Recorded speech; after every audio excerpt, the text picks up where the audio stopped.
All right, what up, y'all? It's your boy Martine, aka the Boxing Purist. Welcome once again to the Truth and Absolute channel, baby, where I speak the truth and nothing but the truth. So help me good God Almighty. Now, the trending topic in boxing right now is Tank Davis talking about retirement. Now, let's get right into this one, man, because I'm going everywhere with this one. I know a lot of you guys are going all over the place with this one. It's on X, it's on Instagram, it's on YouTube, it's on Facebook, it is everywhere. Now, the question is, why is Tank talking about this right now when he's in the mix of promoting a fight, of course, March 1st with Lamont Roach, the small guy brought up to fight Tank? What is going on in the world of Tank? What's going on with his handlers? What's going on with people advising him? What is going on in the mind of little Tank Davis? Now, let's get right into this one. As of right now, Tank Davis has had the game of boxing. The boxing world has been great to Tank Davis. I'm talking about they have been merciful. They have been graceful. Okay? They have almost spoiled Tank Davis. Now, I'm not taking away from what Tank could do inside of that ring. Please don't go there. I'm talking about his career and what he's actually accomplished. Tank Davis, okay, from a very, very, very, very long time ago, and I'm going to go back to 2017 when he fought on the undercard of the Floyd Mayweather and Conor McGregor undercard. I'm going to go back to that fight. Since even before then, they were talking about Tank Davis like he was the next best thing that was going to come. The next best thing. He was knocking out the waiter from Applebee's. Boom. He's stepping up in the ladder, okay? He goes and he knocks out a school teacher that fights part-time. Boom. All of a sudden, he's climbing the ranks again, okay? Then they started blowing up other names like a Rolly Romero, like if he was something special that was supposed to challenge Tank. And a lot of people you talk with today will still say that Rolly Romero is a valid and good opponent on Tank's resume. To where I say, absolutely not. Absolutely not. Now, why do I bring this up? The reason I bring this up is because it's been a whole lot of Rolly Romeros and little things that goes on behind the desk that we don't know about. And what I mean by that is things in the contract, like rehydration clauses, like catch weights, like all of the above. It's been a lot of those things and tactics in the fight to be able to create Tank, this product, and sell it to the people. I'm going to be real with you guys, okay? Tank is a marketable dude. If I had the millions, he's someone that I would market because he fits the narrative of so many different things in so many different walks of life, right? Tank Davis, he has the story of coming up in a foster home. I believe it was him and his brother. I think his mom was bad on drugs. God bless him for that and all of that, right? And then, he comes up, he kind of looks like a street cat, the way that he carries himself and all that. What I see is that PBC took a fighter like they would take a rapper in the rap industry and they sold them to the public. They sold them to the public. That's how I see it, okay? Why am I bringing this up? Because too many analysts and people out there talk about Tank Davis like he's some kind of pound for pound guy up here. Like he's a guy that we're going to be talking about for years and years to come. So, like one of the all-time greats. But let me tell you guys something. If Tank retires in 2025, okay, one of two things. One, he better step in there with somebody like Tyson Fury or Canelo Alvarez if he wants to solidify any type of great legacy in the sport. Because as of right now, it's not there. Lamont Roach is not going to take you there.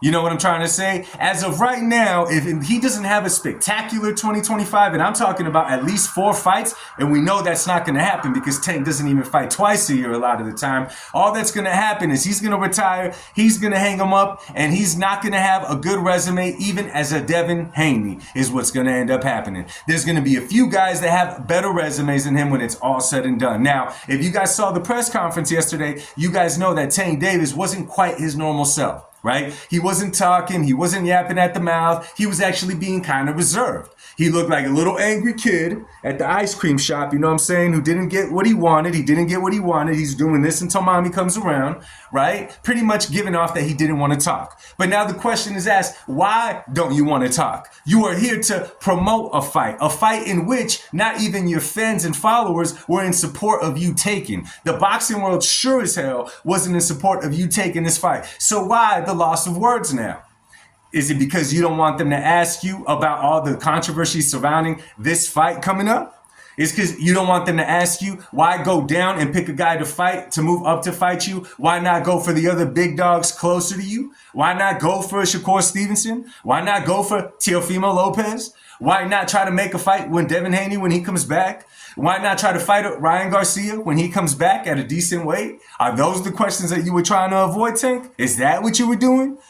And then in a press conference to say that you're done with the sport. Now listen, I get it. Nobody wanted this fight. Okay? It's very obvious. You guys got to remember, because I know a lot of you guys forgot.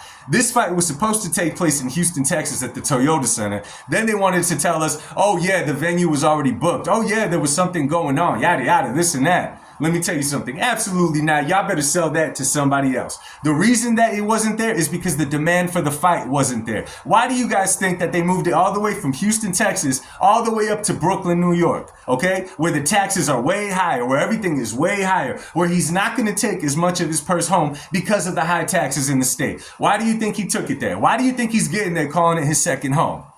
Because Tank Davis has been successful at the Barclays Center. That is why. Listen, only one or two things is going on right now, okay? And then, of course, they asked Tank Davis, why do you feel like retiring, this and that? And then he tried giving the whole speech of, man, I got daughters now. I want to get the fighting out of me. I don't even want to feel like I want to fight no more. It's really touchy, Tank Davis, and all of that. It sounds cute and all that, man. But we're not buying into that one, bro. We're not going to buy into that. I'm not going to buy into that one. I know a lot of people are not going to buy into that. Now, this is crazy news, man, because I said what's going to end up happening with Tank Davis. He's a product that was so well made, so well sold to the boxing public. The consumers just took him right in, that he's going to end up floating out into the sunset without establishing a legacy for himself. We're going to establish his legacy off of what he could potentially do, right? We know Tank's tactics, right? You make a fight with a low fighter, but on Twitter, you call out the other fighter, right? He did it in the past. He made a fight. He's talking trash to Conor Ben.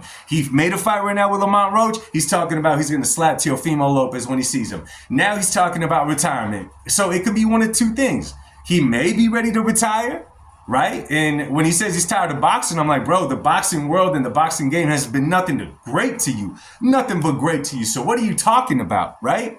Either he's getting ready to retire, or this is his way of promoting a fight that nobody wanted to watch, okay? You tell people you're retiring and you got a fan base, to a lot of people, they're going to go and watch this fight because it may be the last time that they get to see Tank Davis inside of that boxing ring. Now, there's so much more to talk about this. So much more to talk about this. So what we're going to do is tonight, what is today? December, what is it, the 4th? December 4th, tonight at around 7:30, 8 o'clock Pacific time, we're going to be right here and we're going to be talking about this situation. Now, I invite all the Tank fans, I invite all the boxing fans, and I invite all the fanboys. Share this video. Get it out there. Let's pack the full house and let's have some good boxing conversation. All right. So anyway, y'all, let me know what you guys think in the comments section. If you're not subscribed to the channel, make sure that you hit that subscribe button. Much love to you guys. God bless you guys. I'll talk to you soon. Peace.